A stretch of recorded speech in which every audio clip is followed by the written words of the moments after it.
trabajo de indagación se titula Comunidad Valdense, una comunidad de fe, creencias y costumbres religiosas, ¿no? Y eso será un poco lo que voy a abordar en mi trabajo, ¿no? Eh, Podríamos mencionar el auge migratorio que surge sobre todo de Europa hacia América como uno de los puntos más influyentes para que se produzca la inmigración de cientos o miles de inmigrantes valdenses.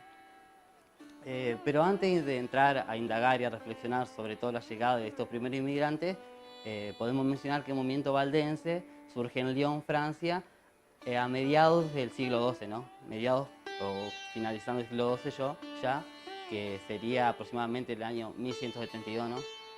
Con la figura de Pedro Baudois, o la historia más adelante lo va a conocer como Pedro Baldo, que va a ser uno de los hincapié fundadores del movimiento valdense, que va a pasar a ser iglesia recién en el siglo XVI aproximadamente, con la Reforma Protestante, etc. Bueno, este movimiento surge en Lyon, Francia, como ya mencionaba, debido a que Pedro Baldo tenía un amigo que fallece. Ese amigo que fallece lo lleva a preguntarse cientos de cosas acerca de la religión, ¿no? Y recordemos que para ese tiempo las Biblias no estaban escritas en la nueva lengua vulgar, por así decirlo, sino que estaba todo escrito en latín. Él lo que hace es empezar a traducir la Biblia para la gente del pueblo, interna a sus dos hijas en un convento y sale a predicar la fe valdense, que posteriormente se llamará así por Pedro Baldo, o Pedro Baudoy, mejor dicho. Así con él van a surgir distintos movimientos, como uno de los más importantes que va a ser los pobres de Lyon, ¿no? De Lyon, Francia, que van a empezar a desplazarse por toda Europa, por toda Europa. Por eso decía yo que para este contexto, ya en lo que refiere a mi trabajo, que estoy hablando finales del siglo XIX, 1880, 1890, 1895, es coincidencia también con el auge migratorio que se produce y con Argentina, Uruguay, etcétera, que se empiezan a centrar en lo que sería en el mercado mundial, ¿no? Sobre todo como productora y exportadora de materia prima. Eso va a ser en un principio lo que va a llevar a estos primeros inmigrantes valdenses a desplazarse. También cabe destacar las presiones demográficas que había en Europa, que los lleva a venir hacia nuestro territorio, que es la Argentina, pero principalmente fue Uruguay. En lo que concierne a la inmigración, sobre todo en el contexto americano, internacional, va a haber una figura muy importante que va a ser Pedro Planchón, que va a ser uno de los encargados de verificar las condiciones propicias para el asentamiento de estos cientos de inmigrantes que van a llegar a América, ¿no? Y en una de esas, indagando, analizando la tierra, se acentúa en lo que va a ser Uruguay. Uruguay como principal centro de asentamientos valdenses provenientes de Piamonte, de esa región de Europa, ¿no? ¿Por qué se venían acá hacia Uruguay?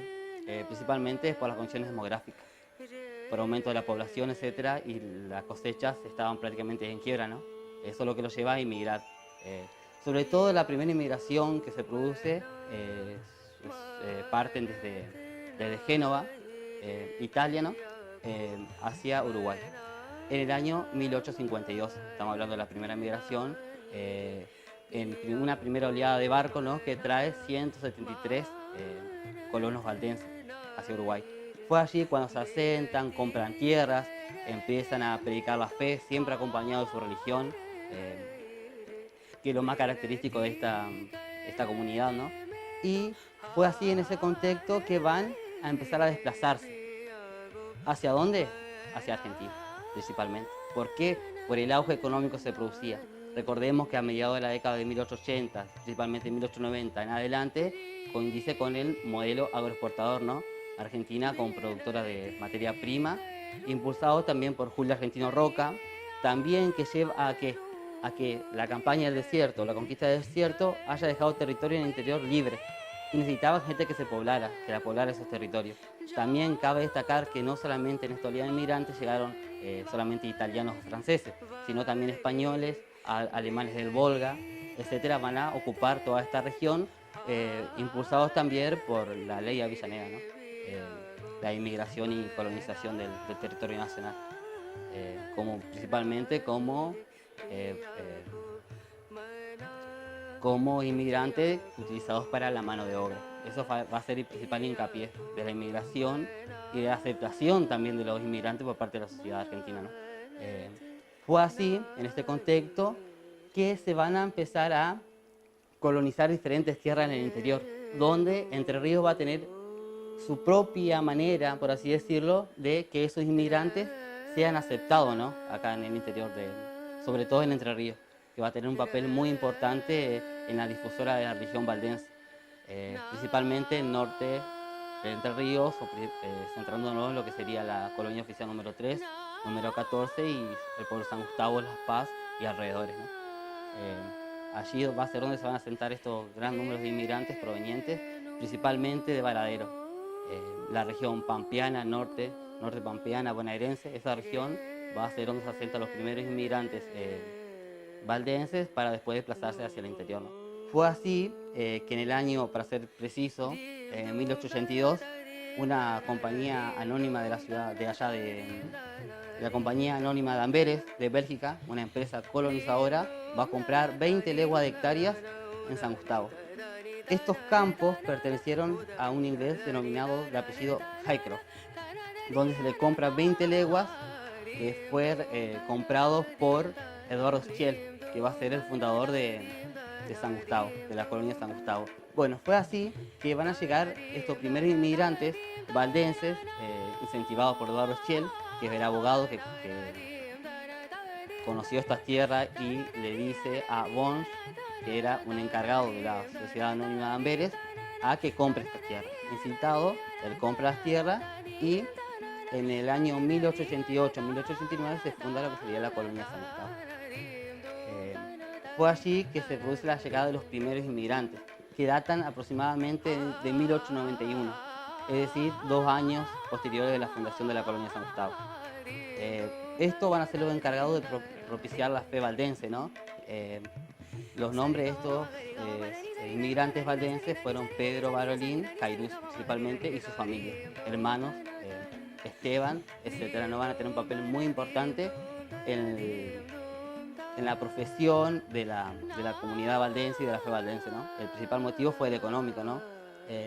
Así van a surgir una serie de problemas con respecto a la economía, ¿no? Sobre todo qué semilla plantar, ¿no? Recordamos que ellos vienen de los valles de Piamonte, ¿no? Donde la tierra es muy distinta de trabajar, pero en cuanto a las fuentes que puede encontrar, las fuentes escritas, orales, etc., no fue un obstáculo porque tenían otra herramienta que no contaban en los valles, ¿no? Por ejemplo, el arado. El arado que era una herramienta muy importante para trabajar la tierra. Y optaron por semillas que ellos consumían, por ejemplo el maíz. El maíz fue base de su alimentación de estos primeros inmigrantes valdenses. Sin dejar de lado obviamente el papel de la mujer que se desarrollaba en su casa,